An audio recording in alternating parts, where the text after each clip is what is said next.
जय हिंद गाते को सागुन सेता सानाम गाते को आमगे आमिज बायरी यूट्यूब चैनल पाटा को आपे सानाम को गे सागुन दारामेद बोना और सागुन जोहार गाते को जुदी आम एकला मेना मिया जहां आमरिन गाते आम खोज को सहा इदी कना ताले तीस हो आलम चिंता एकला ताहे गे किंतु नोआ धरतीपुरी रे दो मिद दिन हिलो आम अडी केटेज होड़े बेना मिया जुदी भीड़ रेम चला आम दो भेड़ा गेम बेना ओना खातिर आमा रास्ता आम पांजा नाम हुई तमा ओका रास्ता तेम ताड़ामा कारण नेल हुई कना निये समाज व्यवस्था रे नितो माने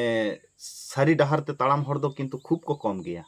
अब महात्मा गांधी हो हापा साप कते एकला गे ताड़ाम लिया आज पछिले रे तीना हजार हजार लाख लाख हर पड़े को ताड़ाम लिया ओना खातिर आलम डिप्रेशनोआ जुदी आम एकला मेना मिया एकला गे आम स्ट्रगल कते माड़ांगो में नेलाम सक्सेस दो मिद दिन हिलो एम न्यामा सारी से बांगा नोआ कथा कमेंट कते लई तबन पे नोंकाना मोटिवेशन कथा ᱧᱟᱢ लगित आमगे आमिज बायरी यूट्यूब चैनल सब्सक्राइब का तबन पे और दुख दो तिसो हा लपे ᱧᱟᱢᱟ दुख दो मानवी जीवन रे सामयिक गे कोनो समस्या गे नोआ धरतीपुरी रे दो